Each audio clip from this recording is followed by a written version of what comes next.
Bonjour à toutes et à tous, c'est Pascal de... Halo semuanya, saya Pascal Lotas dari Neutrality Studies, dan hari ini saya berbicara dengan seorang rekan senegara Swiss.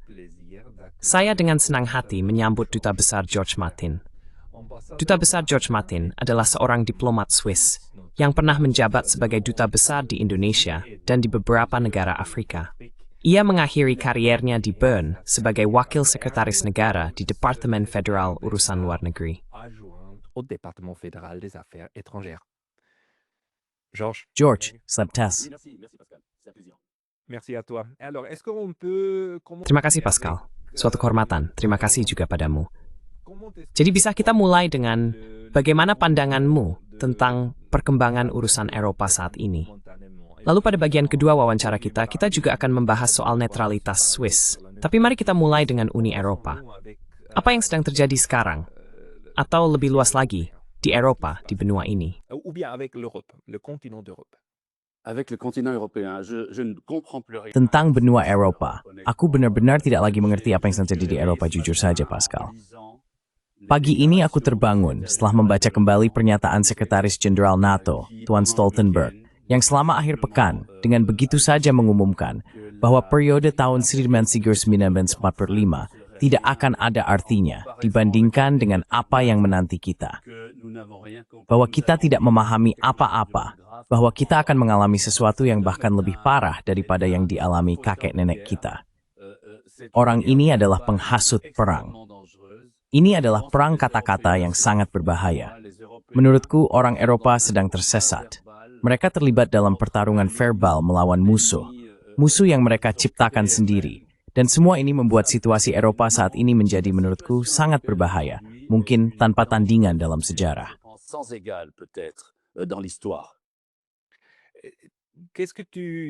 Menurutmu, mana yang sebenarnya lebih berbahaya? Pendekatan orang Eropa terhadap Rusia, terhadap Amerika, atau terhadap selatan global?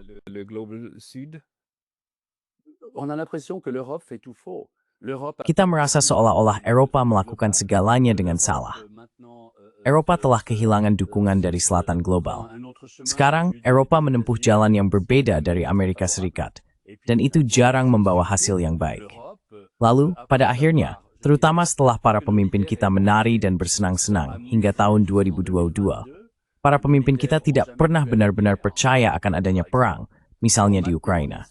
Sekarang, mereka justru mengadopsi sikap yang penuh semangat perang. Terasa bahwa hal yang menyatukan Eropa saat ini tidak lain hanyalah kebencian terhadap Rusia. Dan inflasi kata-kata yang bernada perang ini sangat berbahaya.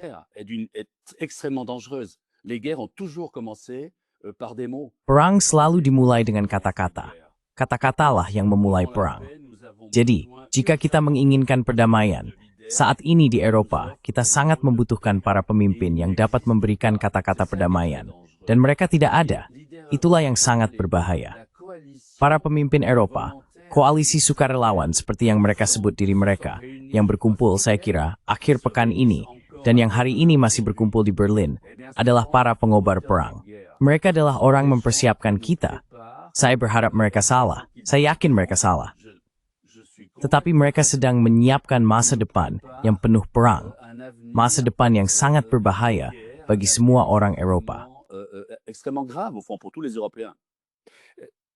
Toi comme ancien ambassadeur, comme diplomate pour la Suisse. Kamu, sebagai mantan duta besar, sebagai diplomat untuk Swiss, menurutmu kapan perubahan itu mulai terjadi?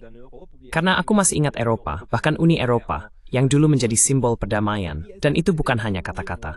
Kita dulu memiliki hubungan yang baik, dan Uni Eropa juga bekerja untuk perdamaian di Balkan, di negara-negara lain. Dan sekarang, semua itu hilang. Kapan semua ini mulai berubah? Kapan Uni itu mulai berubah? L'Union a commencé à changer. Alors, peut-être qu'il faut remonter à la fin. Jadi, mungkin kita harus kembali ke akhir masa Uni Soviet. Menurut saya, pada awal tahun 1990-an, Uni Eropa tidak memahami zaman baru yang sedang dimulai. Sebaliknya, Amerika Serikat dan NATO khususnya sangat memahaminya. Kamu tahu, saya dulu adalah duta besar dan kepala divisi kebijakan keamanan di Kementerian Luar Negeri Swiss pada tahun 2010. Dan pada tahun 2010, saya menyelenggarakan seminar di Swiss dengan perwakilan dari NATO, Federasi Rusia, negara-negara besar anggota NATO, dan lain-lain. Seminar-seminar itu sangat merangsang pemikiran. Kami benar-benar merasa sedang membangun Eropa yang baru. Itu seperti rekonsiliasi antara Eropanya, Dostoyevsky, Tolstoy, Gogol, dan Eropa, para penulis besar, para pemikir besar kita juga, serta orang-orang Amerika.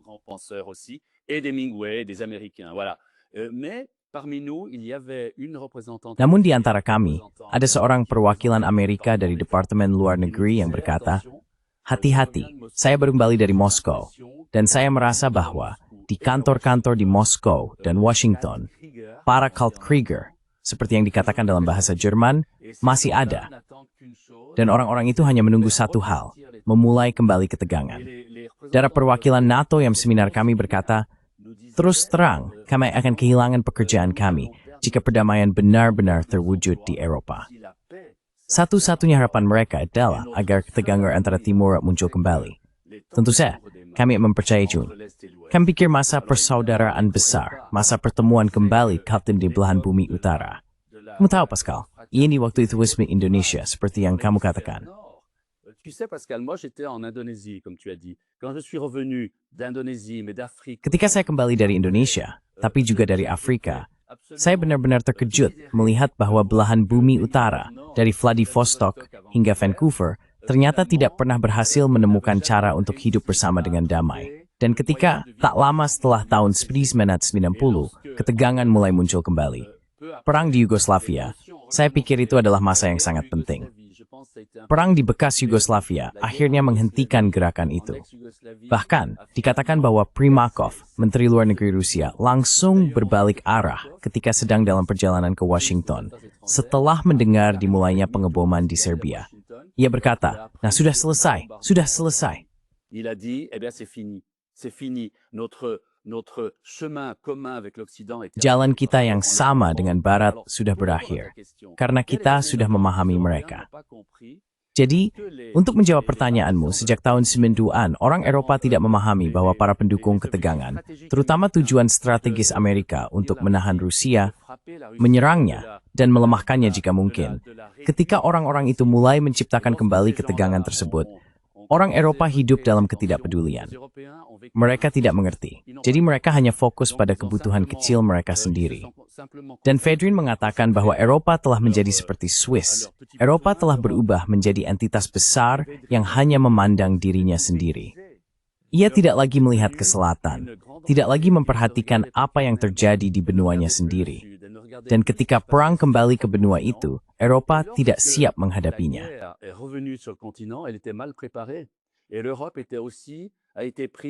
Dan Eropa sedikit tertangkap basah. Eropa tidak lagi memiliki proyek pemersatu. Ia berhenti bersatu dan membangun federalisme, bahkan sekadar federalisme. Semua itu terhenti. Jadi, sebagian pihak di Uni Eropa melihat meningkatnya ketegangan dan deklarasi perang di Ukraina sebagai proyek pemersatu yang baru. Dan itulah yang mengerikan. Dan kamu benar, Eropa yang dulunya merupakan mesin perdamaian telah menjadi mesin perang. Eropa telah berubah menjadi semacam mini NATO versi Eropa. Dan satu-satunya hal yang dikatakan Eropa selama 3 atau 4 tahun terakhir adalah perang, perang, perang. Dan itu sama sekali bukan bagian dari DNA Eropa. Jika Eropa berperang, itu berarti Eropa telah gagal. Dan itulah masalah besar Uni Eropa saat ini.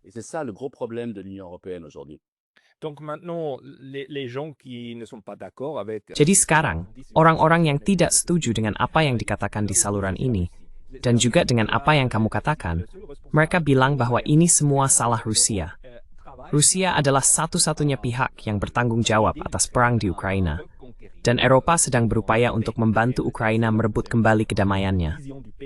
Tapi ini adalah pandangan tentang perdamaian yang harus diperjuangkan. Jadi bagaimana kamu melihat perang ini? Dan juga bagaimana pentingnya apa yang telah terjadi selama 4 tahun terakhir di Swiss? Sebenarnya dalam hal penafsiran urusan luar negeri atau urusan Eropa bagi rakyat.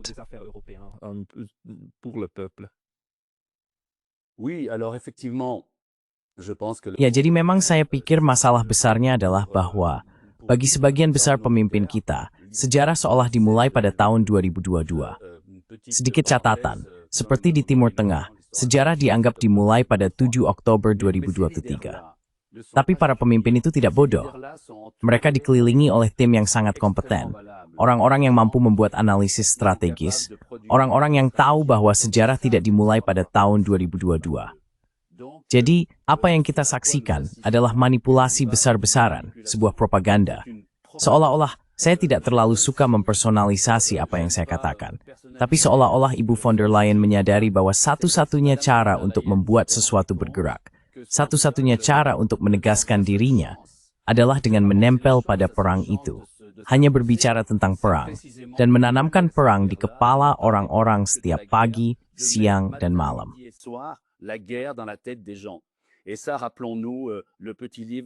Dan itu, mari kita ingat buku kecil karya Anne Morelli, Propaganda Perang. Itulah tepatnya yang sedang terjadi di Eropa. Dan saya pikir, mulai dari situ, sangat rumit, sangat sulit untuk mengubah cara berpikir. Saya juga berpikir bahwa para pemimpin itu merasa nyaman dengan cara berpikir tersebut. Nah, di Swiss, keadaannya sama saja. Saya pikir di Swiss, kita semua terkejut, seperti di tempat lain, oleh perang itu. Secara pribadi, saya terkejut. Saya tidak tahu bagaimana denganmu, Pascal. Tapi saya terkejut ketika Putin menyatakan perang. Saya pikir Putin sudah memiliki semua yang dibutuhkan untuk kembali ke panggung internasional. Ia diterima oleh Amerika di level mereka. Dan begitulah, perang pun dimulai.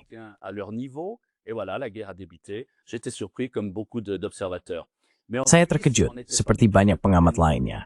Tapi di Swiss, kami juga sama sekali tidak siap. Dan saya pikir, Dewan Federal, yaitu pemerintah kami, jatuh ke dalam semacam kepanikan.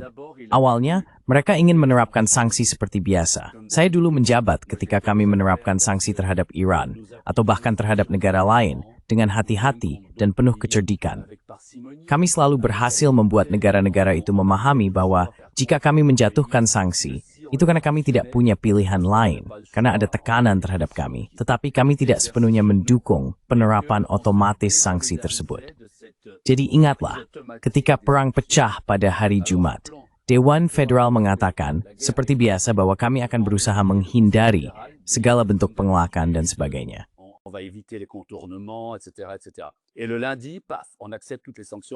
Dan pada hari Senin, tiba-tiba semua sanksi diterima.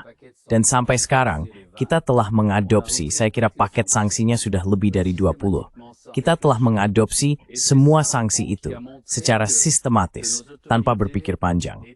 Dan itulah pada dasarnya yang menunjukkan bahwa para pejabat kita berada dalam semacam kepanikan, bahwa mereka berada di bawah tekanan. Lalu dari sisi militer, saya juga berpikir bahwa ada sebagian orang di Swiss, dan saya menyebut mereka dengan analogi dari negara lain negara dalam bayangan. Saya pikir, dan saya juga mengenal mereka.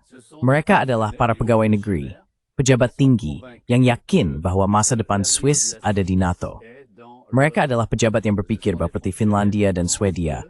Kita harus memanfaatkan momentum ini untuk akhirnya bergabung dengan NATO. Dan sebagai catatan, juga dengan Uni Eropa.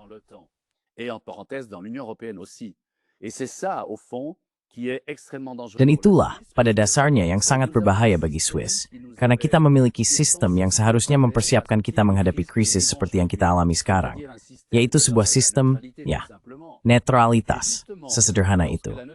Dan justru ketika netralitas diuji, itu menjadi ujian sesungguhnya. Semuanya runtuh, kita ingin menyerah pada semuanya. Dan itulah yang sangat serius, sekaligus serius dan bodoh. Karena saat ini kita sebenarnya memiliki kesempatan untuk membuktikan pentingnya dan kegunaan Swiss dalam konteks peperangan ini.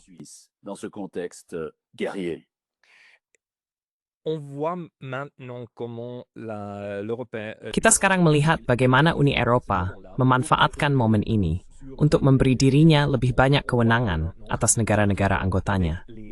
Kita melihatnya jelas sekarang dengan dana Rusia yang dibekukan di Belgia. Bagaimana prosesnya?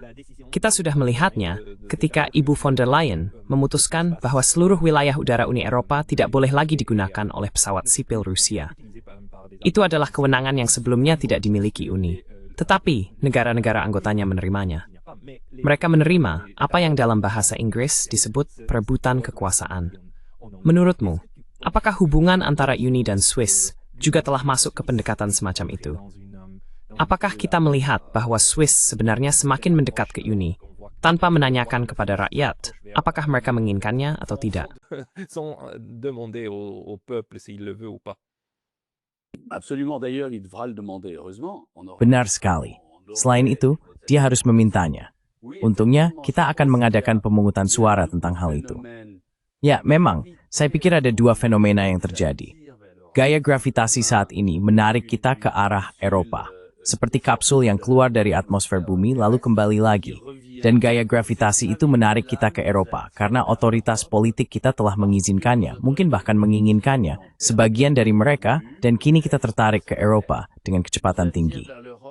Lalu, pada saat yang sama, ada apa yang sering disebut, dengan cara yang agak naif, jalur bilateral. Kamu tahu, chassis yang sebenarnya sangat baik untuk memperkuat hubungan ekonomi kita dengan Eropa. Kita lakukan ini hanya untuk orang-orang yang belum tahu bagaimana hubungan antara Swiss dan Uni Eropa berfungsi sampai sekarang. Bisakah kamu menjelaskan secara singkat jalur bilateral ambil sejak tahun 1990-an? Les années 90. Benar. Jadi jalur bilateral. Pada tahun 1992, rakyat Swiss memberikan suara tentang kawasan ekonomi Eropa. Saya mendukung kawasan ekonomi Eropa.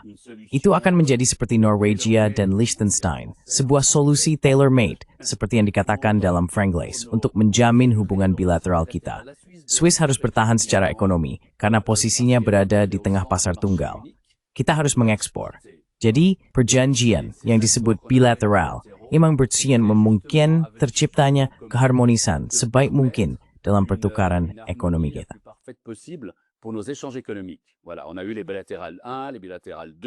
Kita sudah memiliki bilateral I dan bilateral II.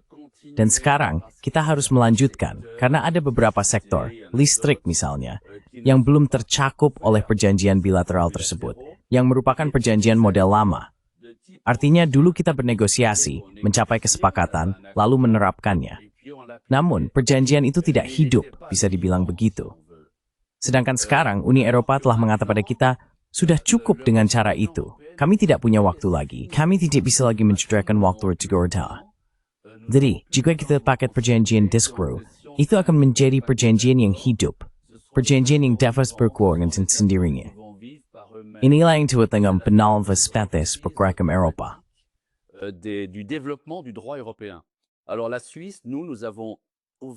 Jadi, di Swiss, kami menemukan kosakata baru untuk menjualnya kepada warga. Kami menyebutnya pengambilan dinamis. Itu berarti, dan membuat orang percaya, bahwa kita bisa menolak pengambilan itu. Padahal itu bohong. Karena pada akhirnya, Eropa akan memberi tekanan begitu besar kepada kita, sehingga kita tidak punya pilihan.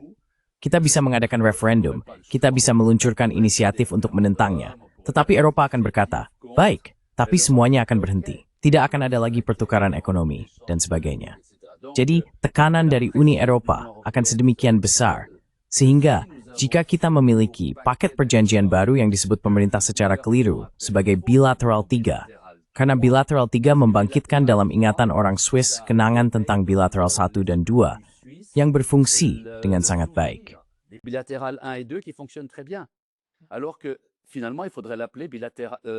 Padahal, sebenarnya, seharusnya disebut perjanjian integrasi 1.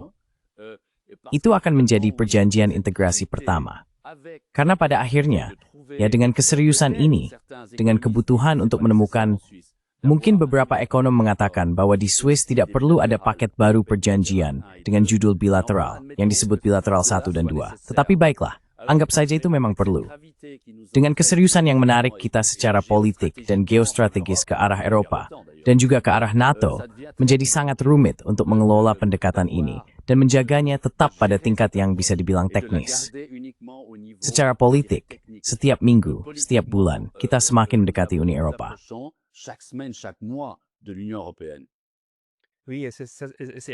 Ya, itu selesai masalah sebising yang terjadi sekarang di Swiss. Sebenarnya karena kita dipisah untuk Uni Eropa, bagi kami orang Swiss, itu tidak mungkin. Jika Uni menutup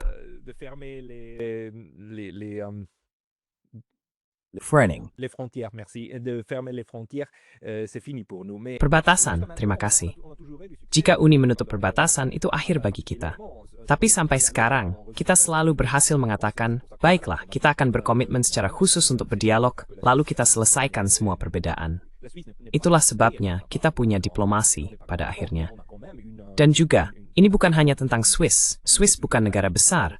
Kita bukan importir besar, tapi kita tetap memiliki ukuran ekonomi yang tidak kecil. 10 tahun lalu, saya pikir kita adalah ekonomi ke-6 atau ke-7 di pasar Eropa. Sekarang, saya tidak tahu persis di peringkat berapa kita, tapi kita tidak sekecil itu sampai harus diperlakukan seperti ekonomi kecil. Selain itu, transit Alpen juga penting bagi Uni. Jadi, mengapa menurutmu sekarang ada perubahan dalam strategi Uni Eropa terhadap Swiss? Dans la stratégie de l'Union européenne vers la Suisse. Je pense qu'il y a quelque chose qui... Menurut saya, ada sesuatu yang tidak boleh diabaikan. Itu ketika kita berbicara tentang mesin perdamaian yang berubah menjadi mesin perang. Saya pikir, Uni Eropa, mari kita ingat juga, secara simbolis, sikap Tuan Macron pada awal perang. Sebelum perang, ia berpikir, perang itu tidak akan terjadi. Lalu ia pergi ke Moskow. Kita masih ingat meja besar itu bersama Putin dan sebagainya. Saya pikir Tuan Macron, hubungan antara Putin dan Macron adalah kisah cinta yang berakhir dengan kekecewaan dari pihak Macron. Dan cinta itu, sikap positif terhadap Rusia, kurang lebih telah berubah menjadi kebencian. Jadi kita, Eropa, telah terjerumus ke dalam semacam ketidakrasionalan saat ini. Eropa tidak lagi rasional. Eropa telah menyetujui, menerima, menelan posisi Amerika tentang who's best order, tentang nilai-nilai itu. Who's best order, des valeurs, voilà. C'est plus la Charte des Nations Unies, c'est les valeurs. Donc, à partir Ini bukan lagi piagam perserikatan bangsa-bangsa, melainkan nilai-nilai. Jadi sejak saat itu, ketika Eropa mendasarkan kebijakan luar negerinya pada piagam PBB, ada tempat yang jelas bagi Swiss, bagi negara seperti Swiss, negara yang menjadi pembawa perdamaian, negara yang menengahi antara pihak-pihak yang bermasalah.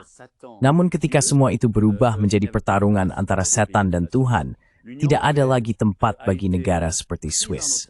Uni Eropa telah disandera oleh para ideolog.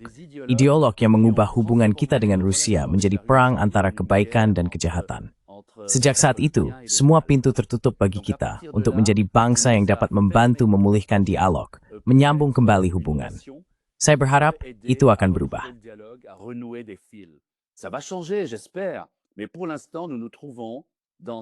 Namun, untuk saat ini, kita berada dalam periode gelap bagi Eropa. Dan itu mengerikan. Ketika keadaan memburuk, ketika malam telah tiba, tidak ada lagi tempat bagi negara seperti Swiss. Jadi sayangnya, untuk kembali ke pertanyaanmu di awal, Swiss tidak mampu bertahan menghadapi hal ini. Swiss tidak berkata, para pemimpin kita tidak berkata, waktu akan berubah, mari kita tetap menjadi diri kita sendiri, tetap berpegang pada dasar kita. Tidak, kita justru merasa seolah mereka ingin membawa kita ke arah lain. Kamu tahu, kita ini seperti pemadam kebakaran dalam sejarah. Kita adalah pemadam kebakaran. Kita selalu berusaha memadamkan api. Tapi kamu tahu, ketika ada kebakaran, pemadam yang justru terjun ke dalam api, ke dalam kobaran itu, bukanlah pemadam yang menolong. Dan itulah yang sedang kita lakukan hari ini.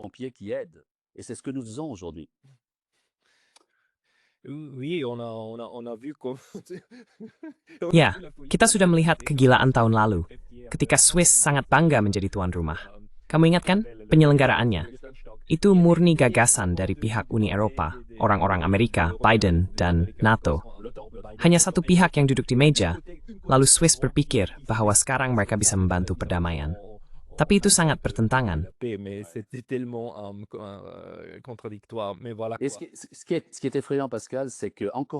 Yang menakutkan, Pascal, adalah bahwa bahkan sekarang, para pejabat kita masih memuji Bürgenstock. Itu menunjukkan betapa dalamnya mereka berada dalam penyangkalan. Jadi, entah itu penyangkalan yang disengaja, atau mereka tahu bahwa mereka hidup dalam semacam kebohongan, saya harap begitu, atau mereka benar-benar tenggelam dalam kebohongan itu. Masalahnya adalah, ketika sebuah negara, ketika para pejabat suatu negara telah mengembangkan dan menyebarkan propaganda, lalu mereka mempercayai propaganda itu, dan mendasarkan kebijakan mereka pada propaganda yang mereka ciptakan sendiri, saat itulah keadaan menjadi sangat berbahaya. Dan saya pikir kita sedang berada dalam masa seperti itu.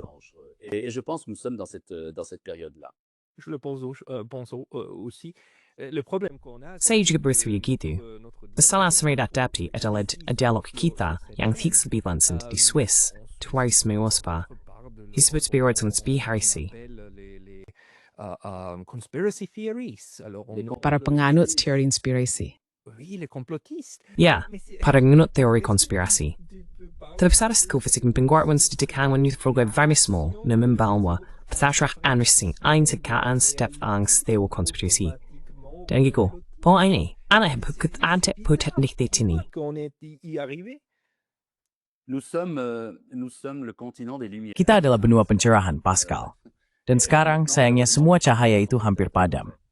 Ini mengerikan, karena mereka yang memutuskan untuk menempatkan Eropa dalam konteks perang antara kebaikan dan kejahatan, dengan semacam kiamat di ujungnya.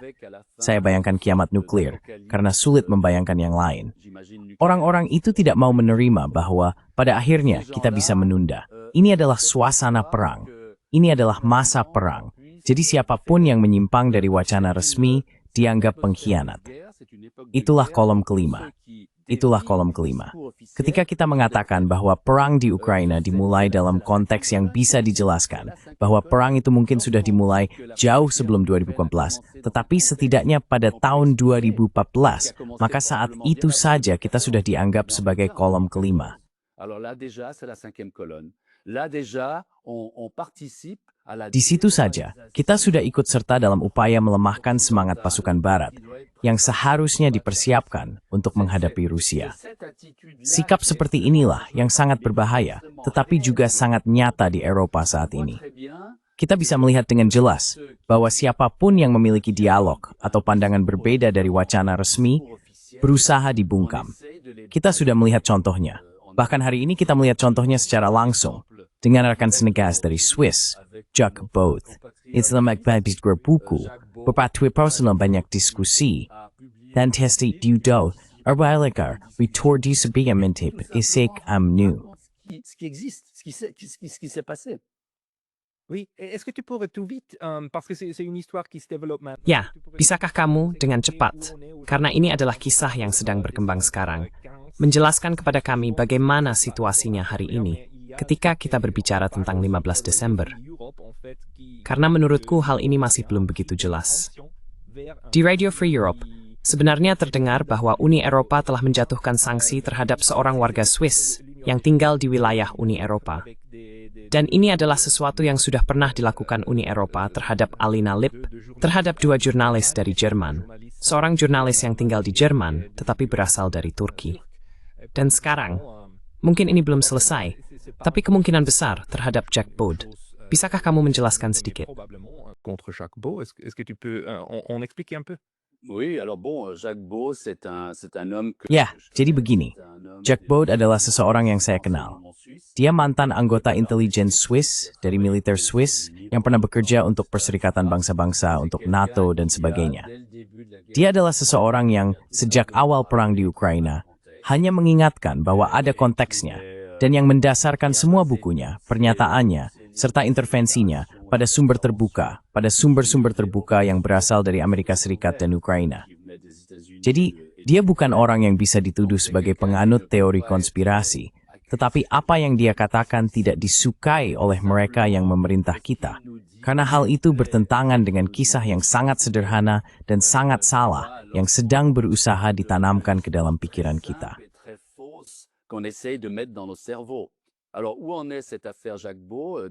Jadi, bagaimana perkembangan kasus Jack Bode ini? Beberapa kebocoran sebelum akhir pekan mengumumkan bahwa kemungkinan besar Uni Eropa akan mengumumkan hari ini, Senin, sanksi terhadap dirinya. Rekeningnya akan dibekukan, kegiatannya akan dilarang, dan sebagainya. Hal itu belum diformalkan, tetapi pada tingkat pertemuan para duta besar negara anggota Uni Eropa, keputusan tersebut kabarnya sudah diambil. Jadi merupakan langkah baru yang sangat serius. Cerminkan dan melambangkan tekanan berat yang ingin identitas Eropa. Mereka telah melarang radio dan televisi Rusia dan sebagainya. Terasa seolah-olah mereka pada Rusia isiat setubulan dilakukan oleh Uni Eropa di wilayahnya sendiri. Jika itu benar, jika Komisi Uni benar-benar akan memberikan sanksi kepada Jack Bode, apakah kamu pikir hal itu akan berdampak pada Swiss? Karena sebenarnya ini cukup serius terhadap seorang rekan senegara, bukan? Atau kamu pikir hal itu akan... Alors, en Suisse, Di Swiss, maintenant, il fallait faire la paix. Alors, oui. Jadi ya, boleh aku bilang sesuatu? Aku benar-benar terkejut. Aku berada di Swiss pada bulan Agustus, dan aku ingin mengambil foto tentang apa yang akan kuceritakan padamu sekarang, tapi aku tidak bisa. Di stasiun Bern ada sebuah papan besar, semacam iklan dari salah satu dari 7 surat kabar terkemuka, dengan gambar senjata, sebuah tank, sebuah panzer. Di papan itu ada tulisan dari NZZ tentang solidaritas. Jadi, NZZ punya gasan bahwa solidaritas militer dengan Ukraina masih merupakan sesuatu yang akan terjadi. Dan mereka menampilkan kebajikan NZZ rakyat. Jadi, kita sampai pada titik di mana sebuah surat kabar Swiss membuat begitu banyak baikly dengan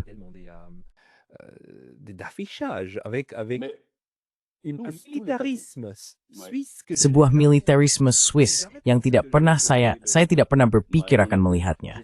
Saya juga sangat terkejut.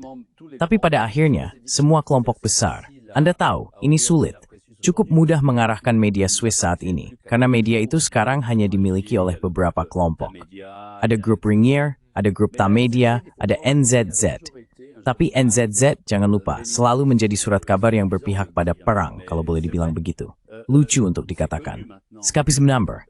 Sekarang 30 pun 10 tahun netralitas Swiss. Pada masa perang Crimea, NZZ di halaman depannya meminta pemerintah Swiss mengirim pasukan untuk membentuk tentara Prancis Inggris melawan Rusia. Franco-britannique contre la Russie. Il demandait 12 000 hommes. Dia meminta 12.000 orang. Jadi, itu terjadi tepat setelah lahirnya netralitas Swiss pada tahun 1919. Selalu ada, bisa dibilang, dalam DNA NZZ. Saya tidak tahu apakah ada Rusofobia, tapi mungkin memang ada. Kamu tahu, Pascal, di Eropa lama kita yang baik ini, selalu ada kebutuhan untuk memiliki sosok manusia serigala. Dan manusia serigala itu selalu orang Rusia. Sekarang kita melihatnya lagi. Setiap kali keadaan memburuk di tempat kita, dan kita butuh musuh, insesatimnya Rusia. Dulu, Uni Soviet, sekarang, dan itu tak saya sedang interest untuk berpolitik. Je dirais intelligente de mener la politique. Tidak, sama sekali tidak. Lalu bisakah kita sedikit membicarakan tentang netralitas Swiss? Di satu sisi, di ruang media alternatif, ada pandangan bahwa netralitas Swiss sudah menjadi masa lalu, bahwa itu sudah hilang. Kita telah kehilangannya bertahun-tahun yang lalu. Namun di sisi lain, ada dua hal yang berbeda di Swiss. Pertama, kita tidak termasuk dalam Uni Eropa. Kita juga tidak tergabung dalam NATO. Meskipun kita memiliki elit yang sama yang ingin memaksakan satu kebenaran. Di sisi lain, kita memiliki dua instrumen yang sangat penting dalam demokrasi langsung. Salah satunya, bahwa kita dapat menentang yang Staatsstaatsstabilis yang disahkan oleh parlemen.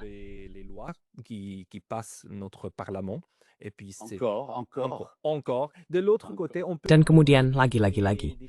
Di sisi lain, kita bisa mengusulkan perubahan pada konstitusi kita.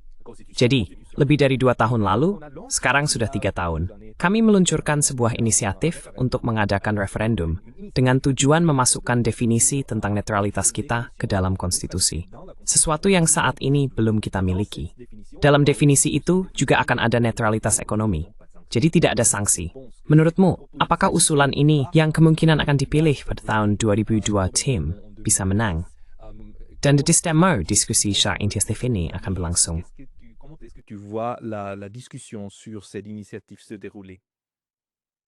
Oui, alors non seulement ça peut gagner, mais ça doit gagner. Ya, jadi bukan hanya bisa menang, tapi harus menang. Karena kalau tidak menang, Swiss tidak akan ada lagi. Itu akan menjadi akhir dari Swiss. Kamu tahu, aku sudah pergi ke seluruh dunia, dan dimanapun, Swiss dikenal netral. Swiss yang tidak netral bukan lagi Swiss, tidak akan lagi dianggap sebagai Swiss. Aku, demi kemudahan, akan menyebutnya Luxembourg di Alpen. Kita akan menjadi semacam Luxembourg di Alpen, wilayah kecil yang tidak berarti. Tidak, Swiss itu netral, dan Swiss tetap netral. Est neutre, et la Suisse doit rester neutre. Et on le voit bien que Dan kita bisa melihat dengan jelas, saya kira itu pasal Status 85 hari ini dalam konstitusi kita yang sekarang yang menyebutkan tentang netralitas. Para pendiri bangsa begitu yakin bahwa para penerus mereka akan bersikap rasional dan akan memahami betapa berharganya netralitas Swiss, sehingga mereka tidak menuliskan dalam konstitusi hal-hal yang ingin dimasukkan oleh inisiatif ini, yaitu kewajiban, sanksi, dan sebagainya. Mereka hanya mencantumkan netralitas sebagai sebuah prinsip.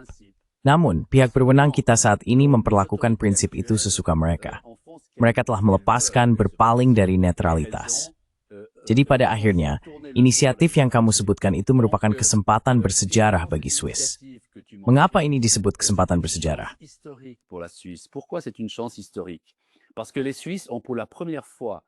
Karena untuk pertama kalinya, rakyat Swiss memiliki kesempatan untuk benar-benar menyatakan pendapat mereka tentang netralitas dan kemudian menempatkannya di awal konstitusi kita dengan pasal-pasal yang bersifat mengikat yang akan memaksa para pejabat kita untuk tidak melakukan apa yang justru telah mereka lakukan sejak awal perang di Ukraina. Dan saya pikir inisiatif ini, seperti yang kamu tahu, berasal dari pihak kanan, dari UDC, partai yang omong-omong. Ini bisa jadi topik diskusi baru terkait dengan perdebatan tentang sayap kanan ekstrem di Eropa. Semua pihak, baik kiri maupun kanan, yang tidak disukai oleh kalangan yang merasa paling benar, dianggap ekstrem dan disingkirkan dari permainan politik. Akhirnya, partai-partai ini di Swiss melalui UDC, untungnya, atau mungkin memang untungnya, masih berada dalam lingkup republik, seperti yang dikatakan orang Prancis.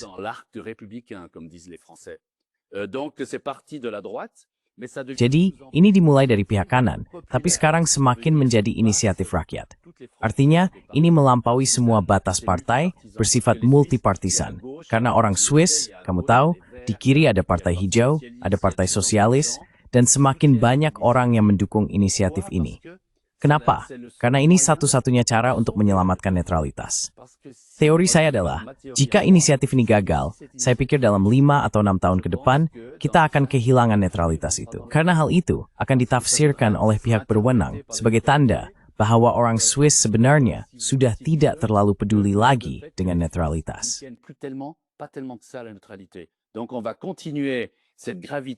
Jadi kita akan terus mengikuti arah yang berat ini, seperti yang saya katakan di awal diskusi kita, yang hampir tak terelakkan membawa kita menuju organisasi besar seperti NATO dan Uni Eropa. Selain itu, bukti terbaik bahwa ada bahaya nyata terkait hal ini adalah munculnya sekelompok orang, media, mantan intelijen, mantan diplomat, yang membuat manifesto bernama Netralitas 221. Pada dasarnya, mereka mencoba memengaruhi perdebatan dan mengatakan kepada kita, era baru, Swiss baru. Hal itu mengingatkan saya pada tahun 1930-an. Saat itu adalah masa lain, ketika juga ada orang Swiss yang berkata bahwa kita harus menyesuaikan diri dengan zaman baru.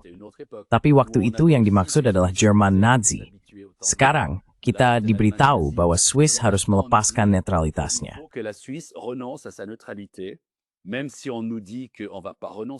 Meskipun kita diberitahu bahwa kita tidak akan menyerah, bahwa kita akan bertahan sedikit lebih lama, pada akhirnya kita akan menempuh jalan yang akan membawa kita pada akhirnya menuju penyerahan total. Kita diberitahu mengapa kita harus melakukannya. Karena zaman sudah berubah.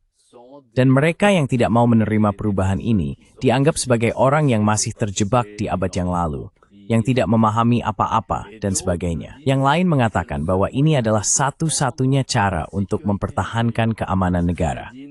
Itulah yang dikatakan oleh Menteri Pertahanan kita, Tuan Pfister, bahwa sekarang keamanan negara pada dasarnya menuntut kita untuk benar-benar berlindung di bawah payung NATO dan bergabung dengannya. Jadi ya, untuk menjawab pertanyaanmu, inisiatif ini datang pada waktu yang tepat, dan inisiatif ini akan menang. Saya benar-benar yakin akan hal itu.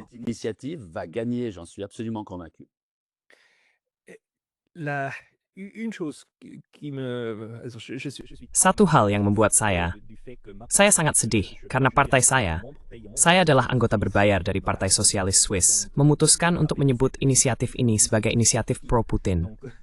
Karena bagi mereka memilih untuk menerapkan framing yang hanya terkait dengan perang di Ukraina. Jadi mereka menggunakan hal itu dan mengatakan bahwa dalam perang seperti itu, kita tidak bisa tetap netral.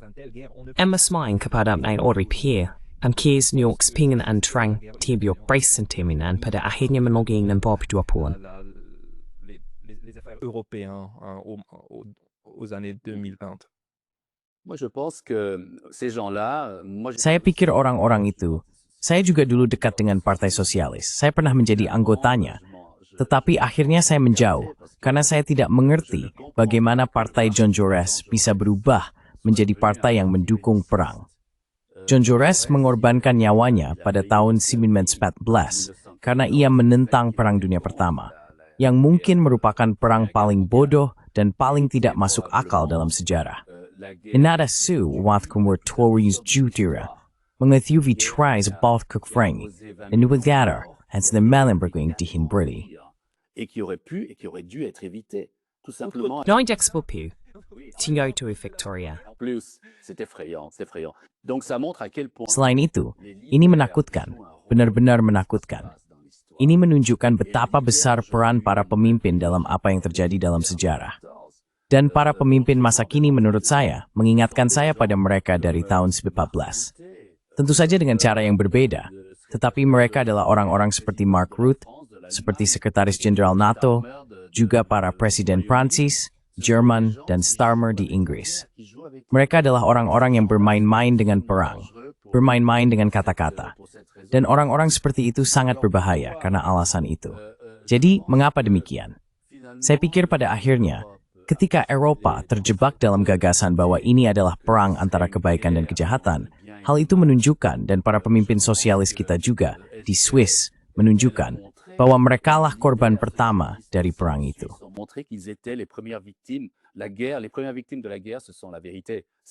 Korban pertama dari perang adalah kebenaran.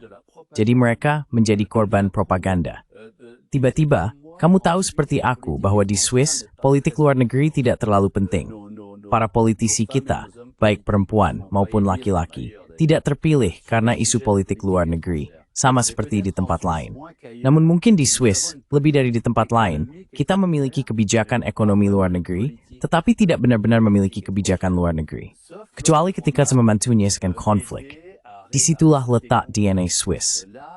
Tetapi DNA Swiss ini, harus dipakui, telah dikalkan oleh Menteri Luar Negeri yang sekarang.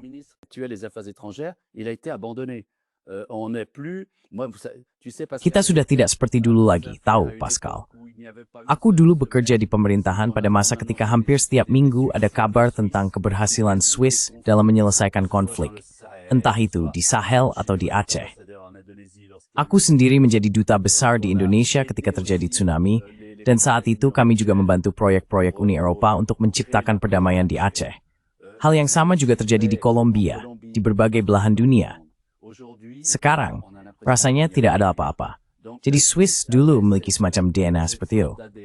Namun, ketika perang meletus di Ukraina, kita melihat para pemimpin sosialis kita pergi ke Bucha, menangis. Tentu saja itu mengerikan.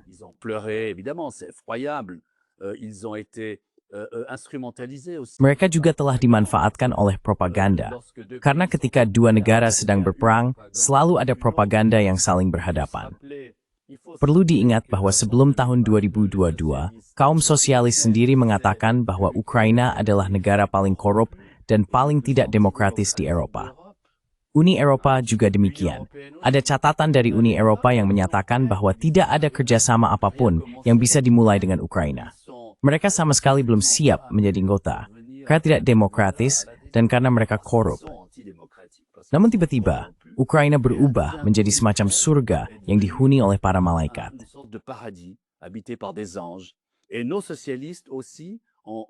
Dan para sosialis kita juga mengalami hal yang hampir sama. Mereka pulang dari Ukraina, semuanya naik kereta dari Kiev, dan mereka kembali dalam keadaan berubah. Seperti Paulus di jalan menuju Damsyik. Tiba-tiba, kita semua jatuh cinta pada Zelensky. Tetapi kita benar-benar kehilangan konteksnya. Kita lupa bahwa ini adalah perang yang sebenarnya bisa dihindari. Mengapa? Karena orang-orang itu tidak tertarik pada apa yang terjadi di Donbas sejak 2014. Mereka tidak mendengarkan pidato Poroshenko yang mengatakan bahwa kebijakannya adalah mencegah anak-anak Donbas keluar dari ruang bawah tanah dengan mengebom mereka siang dan malam. En les bombardant jour et nuit et en tuant d'ailleurs 10 ou 15 000 Dan dengan membunuh 10 atau 15.000 warga Ukraina berbahasa Rusia. Mereka sama sekali tidak tertarik pada masa itu. Namun, mereka mulai menyadari dan memahami sejarah pada Februari 2022. Saat itulah mereka menemukan musuh, dan saat itulah mereka mengubah kebijakan mereka. Para pemimpin sosialis di Swiss saat ini, adalah orang-orang muda yang sama sekali tidak memiliki kesadaran sejarah. Itulah sebabnya mereka membuat keputusan yang salah. Tetapi saya tetap berharap, karena saya berhubungan dengan kaum sosialis yang menyadari betapa pentingnya bahkan hari ini untuk menempatkan kembali netralitas sebagai hal yang utama. aujourd'hui de remettre la neutralité au centre et un de ses leaders qui est un Dan salah satu pemimpinnya, yang juga merupakan salah satu senator sosialis kami, berkata kepada saya, tapi tetap saja, saya tidak sepenuhnya setuju dengan seluruh rumusan inisiatif itu. Jadi saya selalu merasa sulit untuk memilih mendukungnya. Tapi saya berkata kepadanya, dengar, saya sering memilih partai sosialis, dan saya juga tidak sepenuhnya setuju dengan semua usulan partai. Saya pikir ini adalah momen bersejarah, dan setiap orang harus, di depan cerminnya sendiri, mengatakan apakah ia mendukung atau menentang netralitas.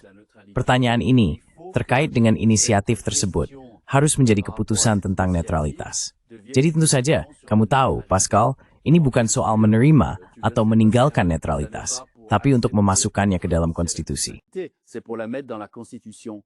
Mais si on la met pas dans la constitution, Tapi jika kita tidak memasukkannya ke dalam konstitusi, kita harus tahu, dan kampanye harus berfokus pada hal ini, bahwa para penentang netralitas yang sangat berpengaruh, kita berbicara tentang elit politik dan media yang menganggap bahwa masa netralitas sudah berakhir, bahwa sekarang saatnya membuka babak baru. Elit semacam itu akan sangat-sangat hadir dalam kampanye.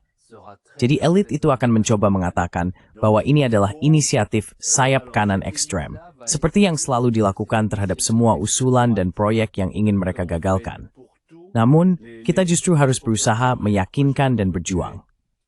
Dan saya juga berhubungan dengan orang-orang dari kalangan kiri untuk mengatakan kepada mereka bahwa ini adalah inisiatif yang tidak ada hubungannya dengan kanan atau kiri. Ini adalah inisiatif Swiss. c'est une initiative suisse.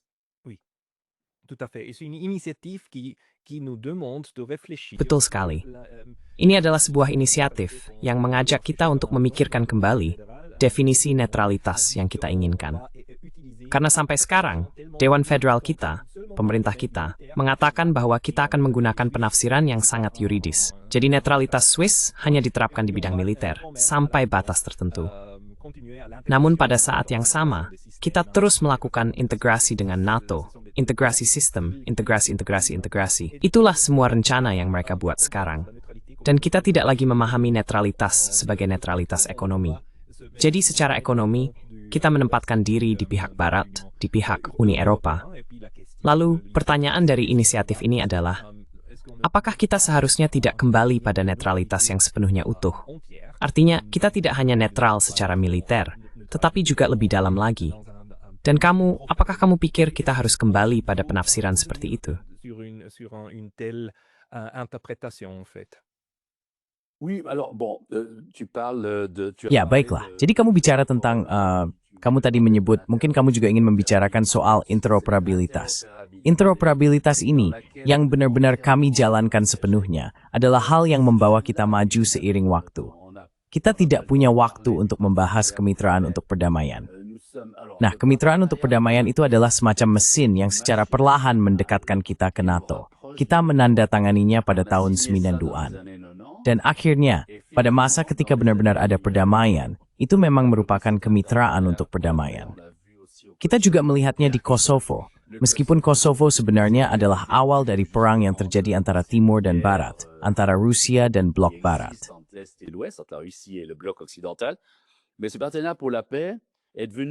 Namun, kemitraan untuk perdamaian ini jelas telah berubah sejak Februari 2022 menjadi kemitraan untuk perang. Kita seharusnya keluar dari kemitraan ini, kita seharusnya menangguhkannya. Tapi tidak, kita terus berpartisipasi di dalamnya. Kita adalah mitra NATO. Ketika Presiden Amerika, khususnya Obama, berterima kasih kepada sekutu NATO dan para mitra, Swiss dan semua anggota kemitraan untuk perdamaian, atas kebijakan luar negeri mereka, itu berarti bahwa dengan kemitraan untuk perdamaian ini, yang telah menjadi kemitraan untuk perang, kita tidak lagi memiliki kebijakan luar negeri yang independen. Kita memiliki kebijakan luar negeri NATO dan sekutu Amerika Serikat.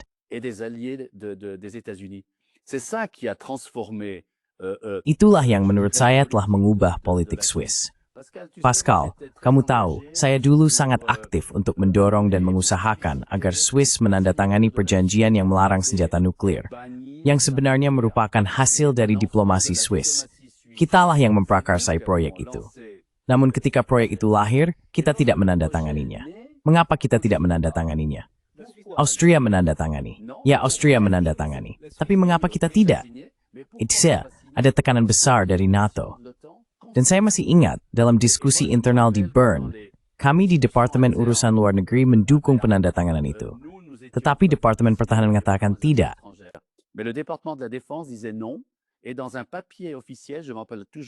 Dan dalam sebuah dokumen resmi, saya masih ingat dengan jelas, saya tidak bisa melupakannya. Tertulis bahwa, jika kami menandatangani dokumen itu, kami melepaskan perlindungan nuklir NATO. Itu luar biasa. Saat itu kami adalah negara netral. Kami benar-benar netral. Jadi kami bertanya kepada mereka, tunggu, apakah kami sudah tidak netral lagi? Apa posisi kalian? Ternyata memang tidak, kami sudah tidak netral lagi. Dalam pikiran orang-orang itu, kami harus mendekat ke NATO. Dan secara simbolis, pilihan pesawat F-35 itu sangat jelas maknanya. Itu pesawat yang akan membantu kami membombardir Rusia. Karena pada akhirnya itu pesawat yang melintasi Swiss terlalu cepat, tidak berguna di Swiss, tetapi sangat cocok untuk membawa bom nuklir. Kenapa tidak? Hingga ribuan kilometer jauhnya.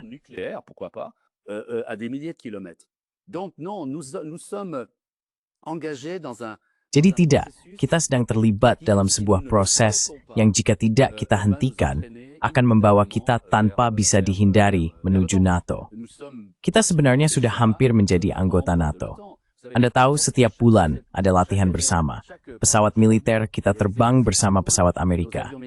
Bahkan kita punya tentara, ya sebenarnya belum benar-benar tentara, lebih tepatnya para jenderal, yang ikut serta dalam operasi perlawanan di Finlandia, melawan musuh yang mau tidak mau, adalah Rusia.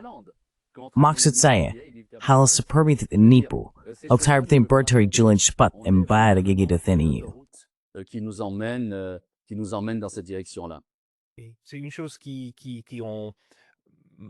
Seringkali hal ini disalahpahami. Politik bukanlah soal keputusan X atau Z, melainkan selalu sebuah proses. Kita harus bertanya kemana proses itu membawa kita. Dan bagi Swiss, arahnya menuju NATO, dan pada akhirnya menuju perang, jika kita tidak bisa menggunakan rem yang ada dalam konstitusi. Jadi bagi orang-orang yang mengatakan, saya pikir Partai Sosialis, kita sudah kehilangan bagian yang sama. Tetapi masih banyak orang yang sering memilih Partai Sosialis, yang mungkin bahkan lebih terbuka untuk diskusi, seperti yang kita lakukan di sini.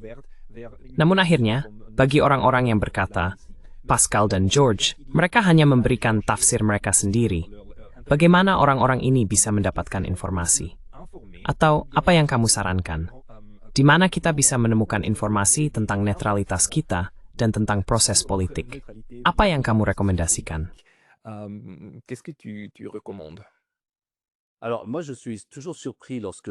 Saya selalu terkejut ketika bertemu dengan orang Swiss. Orang Swiss biasa. Dan mendengar setelah pidato saya mereka berkata, Anda seolah-olah mengambil kata-kata dari mulut saya. Anda berbicara seperti yang saya harapkan orang berbicara kepada saya. Dan seperti yang sudah lama tidak saya dengar lagi. Saya pikir orang-orang ini, seperti yang sering terlihat dalam pemungutan suara terakhir di Swiss, para warga tidak memilih sesuai dengan garis partai. Saya rasa saat ini ada ketidakpercayaan besar di kalangan pemilih Swiss terhadap apa yang dikatakan partai-partai kepada mereka. Ambil contoh Uni Eropa, partai radikal, partai yang mendirikan Swiss, menerima perjanjian-perjanjian Eropa secara bulat.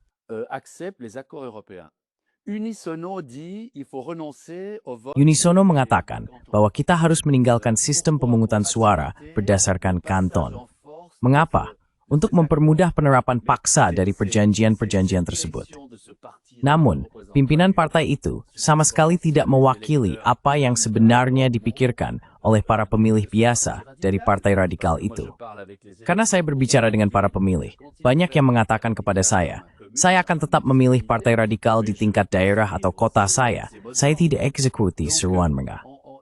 Jadi ada ketidakpercayaan dari para pemilih terhadap seruan PAI. Elit politik sekarang jelas untuk menyederhanakan bersikap anti-netralitas dan pro-Eropa. Bahkan saya tidak mengatakan integrasi, tapi hampir ke RGU.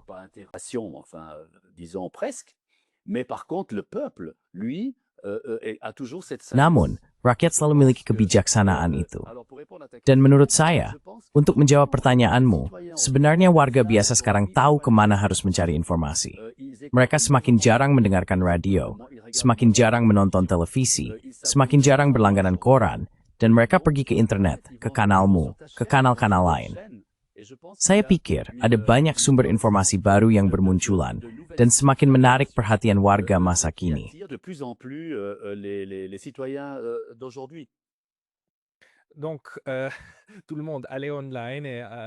Semua beristem di dunia main dan temukan berbagai suara seruan data years awaiting. Terserah college akan hefty in remain sementu logan ta pemijus dan initiating sport. De cette initiative. Georges, est-ce qu'il y a... George, apakah ada satu hal, mengapa Uni Eropa tidak langsung menindak saluranmu, tapi justru saluran lain yang serupa? Itu karena saluran-saluran ini menimbulkan, bagaimana ya mengatakannya, dukungan yang semakin besar di kalangan masyarakat.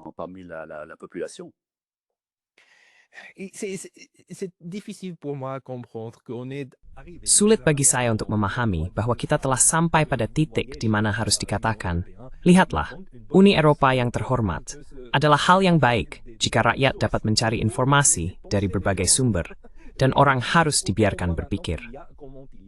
Sekarang kita melihat bahwa di beberapa kalangan politik Eropa, ada orang yang berpikir bahwa seharusnya ada Kementerian Kebenaran.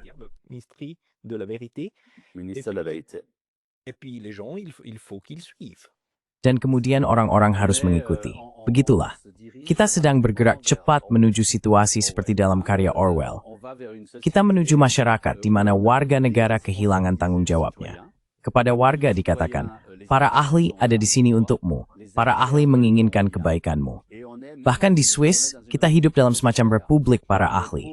Dalam konteks pemungutan suara, seperti yang dikatakan di Swiss, saya rasa kita satu-satunya negara berbahasa Prancis yang menggunakan istilah votation. Lucu juga. Dalam pemungutan suara tentang netralitas dan perjanjian dengan Uni Eropa, pada akhirnya kita diberitahu, para ahli mengatakan bahwa satu-satunya keamanan kita adalah bergabung dengan NATO. Para ahli urusan Eropa mengatakan bahwa satu-satunya cara untuk memperkuat hubungan kita dengan Uni Eropa adalah menerima perjanjian-perjanjian itu. Yang dalam Bristol, itu berubah ketua Wormwas ing Uni FBA.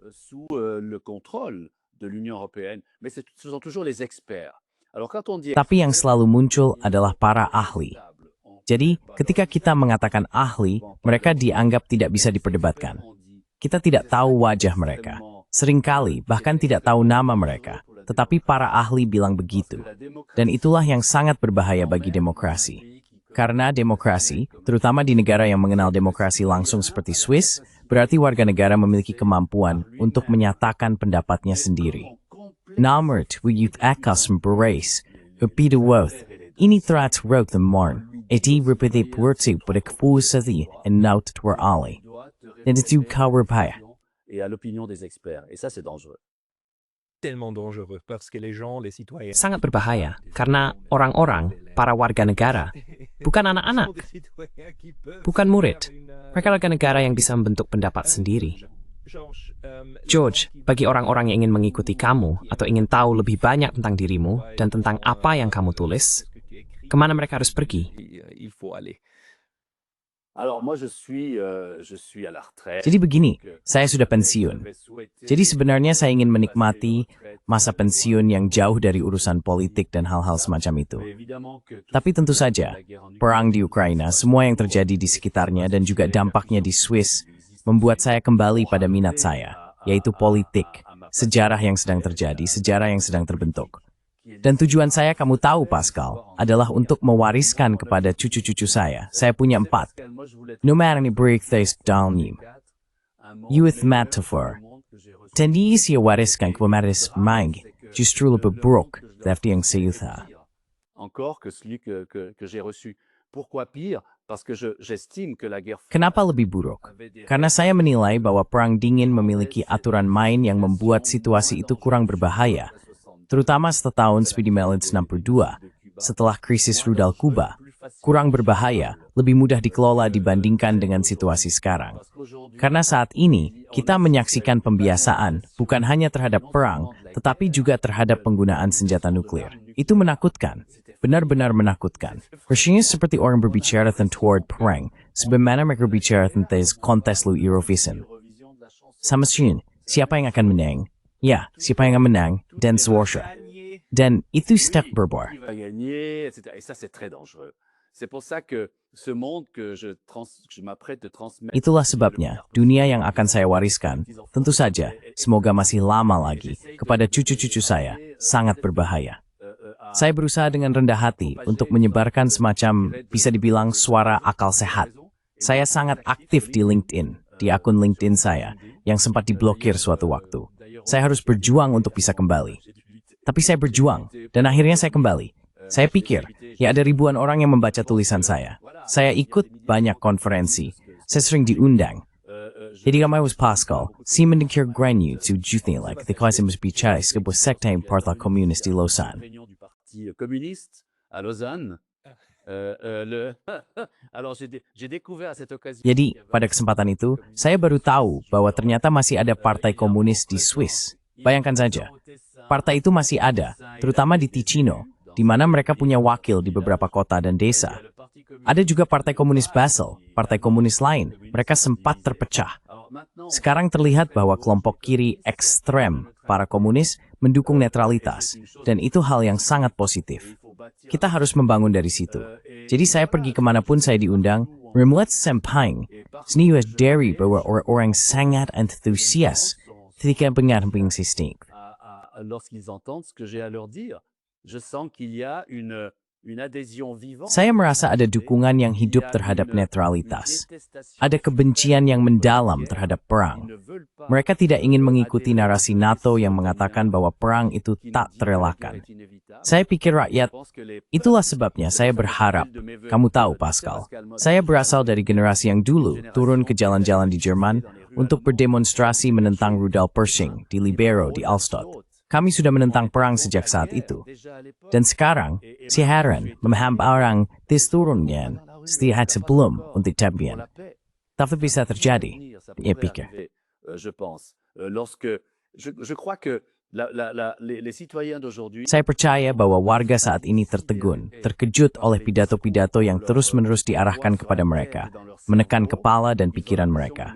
Mereka merasa tidak bisa berbuat apa-apa, seolah-olah segalanya terjadi di atas mereka. Tidak, itu tidak benar. Itulah tujuan dari intervensi dan kegiatan saya. Kita harus mengatakan kepada mereka bahwa masa depan kita ada di tangan kita sendiri, dan mereka harus meraihnya. Karena jika tidak, pihak lain, para pedagang senjata, para politisi yang sama suara, raises deseskep chamber wordnya. Mak berdua dengan sejuta, mulia, dan in positif worstein.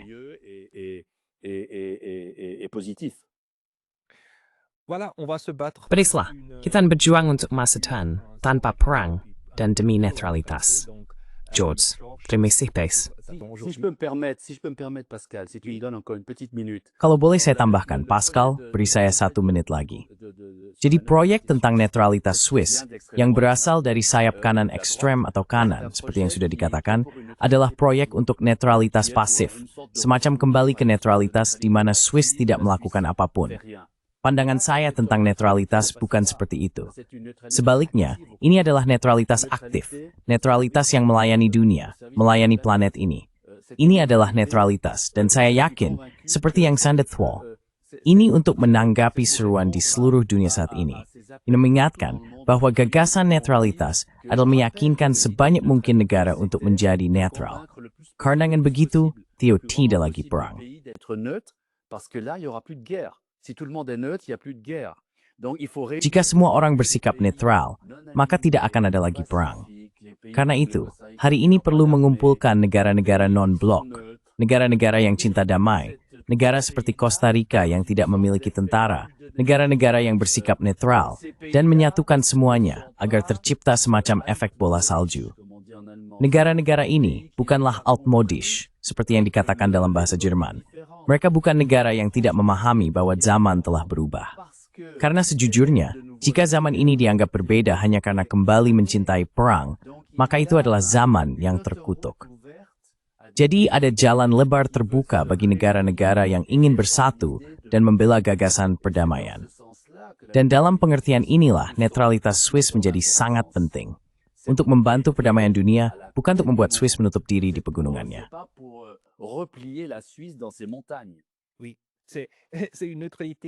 Ya, ini adalah bentuk netralitas yang memungkinkan kita untuk berperan dalam wacana perdamaian dunia. Selain itu, pasal keempat dari inisiatif tersebut dengan sangat jelas menyatakan bahwa Swiss menempatkan netralitasnya untuk kepentingan perdamaian di tingkat internasional. Jadi kita harus benar-benar memahami netralitas ini secara aktif. Saya sepenuhnya setuju. Ini adalah gagasan yang sangat modern. Belum pernah sebelumnya gagasan ini semodern sekarang. Betik, sebetulnya, George Martin, terima kasih banyak atas waktu di sini. Not the purse, Pascal. Emma has bawa senangan.